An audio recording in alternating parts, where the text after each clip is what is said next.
ओम नमो भगवते वासुदेवाय।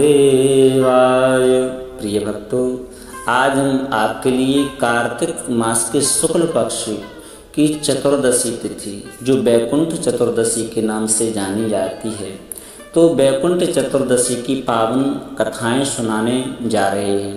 इन पावन कथाओं को जो भी भक्त श्रद्धा और भक्ति के साथ में श्रवण करते हैं, उनके 14,000 पाप नष्ट हो जाते हैं और उन्हें इस सृष्टि के संपूर्ण प्रकार के सुख प्राप्त होते हैं और वह भगवान श्री हरि और हर की कृपा के पात्र होते हैं। उन्हें सहजता से अंत समय में बैकुंठ धाम की प्राप्ति होती है, क्योंकि इस चतुर्दशी तिथि के दिन बैकुंठ के द्वार खुले रहते हैं। इस दिन भगवान श्री हरि विष्णु, जो जगत के पालनहार हैं, योग निद्रा से जागते हैं और इस सृष्टि का संपूर्ण भार अपने हाथों में ले लेते हैं। सृष्टि की रक्षा का संपूर्ण भार अपने हाथों में लेते हैं, क्योंकि 4 महीनों तक सृष्टि का संपूर्ण भार महादेव के हाथों में होता है। जब भगवान योग निद्रा में चले जाते हैं, तो आज के दिन भगवान भोलेनाथ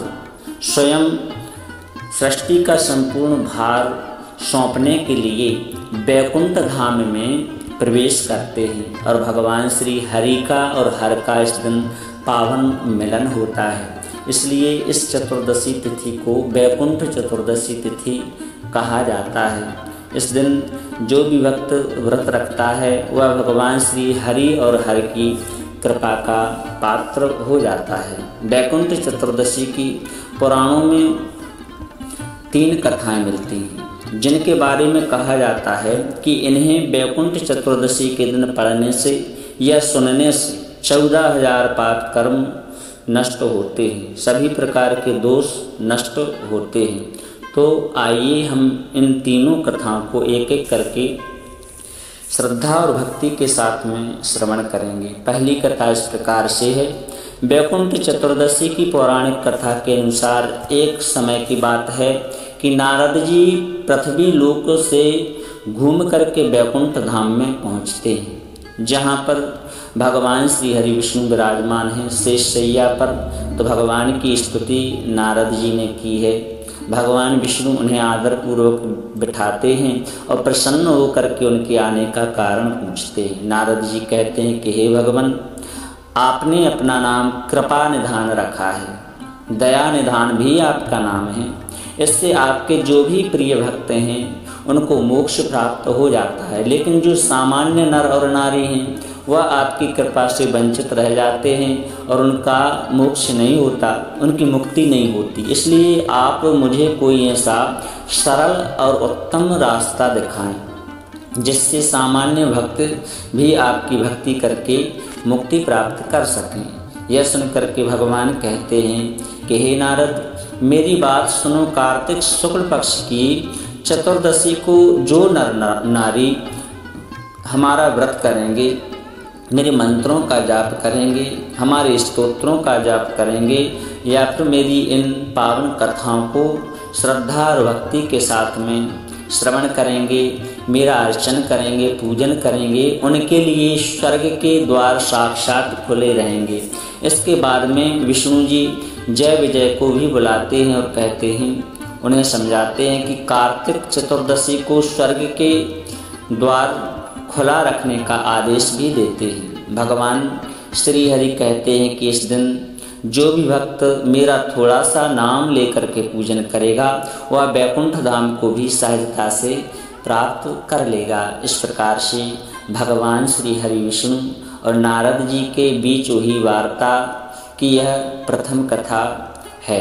अब दूसरी कथा हम लोग श्रवण करते हैं। पौराणिक मत के अनुसार एक बार भगवान श्री हरि विष्णु देवादिदेव महादेव का पूजन करने के लिए मोक्ष नगरी काशी नगरी में आए। वहाँ पर मणिकर्णिका घाट है, जो गंगा नदी के किनारे है, विश्वनाथ मंदिर के थोड़ा आगे है। वहाँ मणिकर्णिका घाट पर स्नान करके उन्होंने 1000 स्वर्ण कमल पुष्पों से भगवान विश्वनाथ के पूजन का संकल्प किया। अभिषेक के बाद में जब वे पूजन करने लगे तो शिव जी ने उनकी भक्ति की परीक्षा ली और इसी उद्देश्य से एक कमल पुष्प कम कर दिया।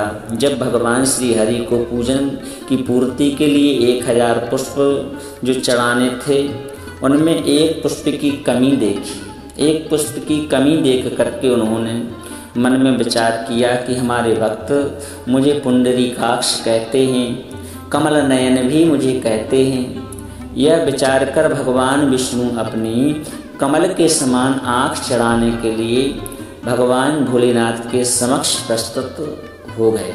भगवान श्री हरि विष्णु की इस अगाध भक्ति को देख करके देवों के देव महादेव प्रकट हो जाते हैं और कहते हैं कि हे श्री हरि, तुम्हारे समान संसार में दूसरा मेरा कोई भी भक्त नहीं है और ना हो सकता है। आज की यह कार्तिक शुक्ल पक्ष की चतुर्दशी अब वैकुंठ चतुर्दशी कहलाएगी और इस दिन व्रत पूर्वक जो भी पहले आपका पूजन करेगा और उसे वैकुंठ धाम की सहजता से प्राप्ति हो जाएगी। जो आपके मंत्रों का जाप करेगा, आपकी कथाओं को सुनेगा, आपकी आराधना करेगा, वैकुंठ चतुर्दशी के दिन थोड़ी सी भी आराधना कल्याणप्रद होगी और वैकुंठ धाम देने वाली होगी। वैकुंठ भगवान शिव ने इसी वैकुंठ चतुर्दशी के दिन करोड़ों सूर्यों के समान कांति वाला सुदर्शन चक्र भगवान को प्रदान किया। शिव जी तथा श्री हरि विष्णु जी कहते हैं कि इस दिन स्वर्ग के द्वार खुले रहते हैं। मृत्युलोक में रहने वाला कोई भी व्यक्ति इस व्रत को करता है तो वह अपना स्थान वैकुंठ धाम में सुनिश्चित करता है। इस प्रकार से वैकुंठ चतुर्दशी की यह दूसरी कथा है। बोलिए श्री हरि लक्ष्मी नारायण भगवान की जय, शंकर भगवान की जय। अब वैकुंठ चतुर्दशी की तीसरी कथा सुनते हैं। एक धनेश्वर नाम का एक ब्राह्मण था जो बहुत बुरे काम करता था। उसके ऊपर कई पाप थे। एक दिन वो गोदावरी नदी में स्नान के लिए गया। उस दिन वैकुंठ चतुर्दशी थी।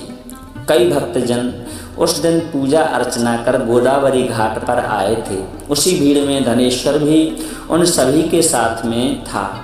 इस प्रकार उन श्रद्धालु के स्पर्श के कारण से धनेश्वर को भी पुण्य लाभ प्राप्त हो गया। जब उसकी मृत्यु हो गई तब उसे यम के दूत लेकर के नरक में पहुँचे।